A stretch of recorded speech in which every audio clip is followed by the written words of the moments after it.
नमस्कार मित्रांनो, आज आपल्या व्हिडिओमध्ये तुमचं स्वागत आहे। तर मित्रांनो, आज आपण या व्हिडिओमध्ये प्रधानमंत्री आवास योजना लिस्ट म्हणजेच ग्रामीण लिस्ट कशी चेक करायची संपूर्ण माहिती आज आपण या व्हिडिओमध्ये घेणार आहोत। कशी चेक करायची ती लिस्ट, तर चला व्हिडिओला सुरू करूया। तर मित्रांनो, बघू शकता तुम्ही तुमच्या समोर एक असा डॅशबोर्ड ओपन होऊन जाईल। पीएम आवास योजनेची एक वेबसाईट आहे, त्या वेबसाईटवरती यायचं आहे। तर इथे पीएम आवास योजनेच्या वेबसाईटवरती गेल्याच्या नंतर तुम्हाला इथे MIS रिपोर्ट म्हणून एक असं इथे ऑप्शन दिसून येईल। बघू शकता MIS रिपोर्ट, आणि इथं एक ऑप्शन आहे, इथे 3 डॉट दिसतील तुम्हाला। 3 डॉट्समध्ये बघू शकता आवास सॉफ्ट म्हणून इथे एक ऑप्शन दिसेल तुम्हाला। बघू शकता इथे त्याच्यावरती क्लिक करायचं आहे। त्याच्यावरती गेल्याच्या नंतर तुम्हाला इथे बघू शकता खाली स्क्रॉल केल्याच्या नंतर रिपोर्टचं ऑप्शन दिसेल। बघू शकता इथे रिपोर्टचं ऑप्शनवरती तुम्हाला इथे क्लिक करायचं आहे। तर तिथे केल्याच्यानंतर इथे बघू शकता इथे खाली थोडं स्क्रॉल करून घ्यायचं आहे तुम्हाला। तर हे बघू शकता, तर इथे GHI मध्ये दिलेलं आहे आवास। बघू शकता आवास प्लस रिपोर्ट, तर इथे आवास प्लस इथे रिपोर्ट म्हणून ऑप्शन दिलेलं आहे। तर इथे आल्याच्यानंतर तुम्हाला इथे बघू शकता इथे 3 ऑप्शन आहेत इथे त्याच्यामध्ये।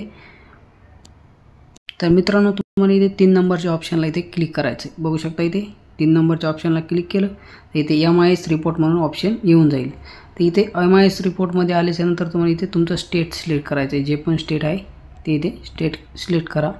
स्टेट सिलेक्ट केल्याच्यानंतर तुमचा जिल्हा विचारला जाईल। जिल्हा सिलेक्ट करा। जिल्हा झाल्याच्यानंतर तुम्हाला इथे खाली इथे तुमचं तालुका विचारला जाईल। जो पण तालुका आहे तो तालुका सिलेक्ट करा। त्याच्यानंतर तुमचं गाव विचारलं जाईल। जो पण तुमचं गाव आहे ते गाव सिलेक्ट करून घ्या। गाव सिलेक्ट केल्याच्यानंतर इथे सबमिट बटनावरती इथे तुम्हाला क्लिक करायचं आहे। हे बघू शकता सबमिट बटनावरती क्लिक करून घ्यायचं आहे। सबमिट बटनावरती क्लिक केल्याच्यानंतर तुम्हाला इथे 2 ऑप्शन दिले असतील, PDF आणि डाउनलोड एक्सेल।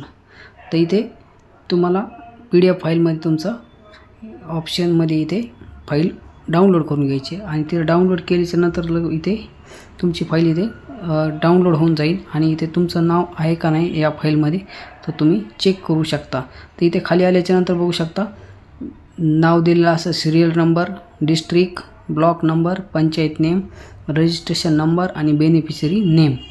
इथे तुम्ही अशा प्रकारे चेक करू शकता तुमच्या फादरचं नाव, कॅटेगरी आणि प्रायोरिटी, मदर नेम।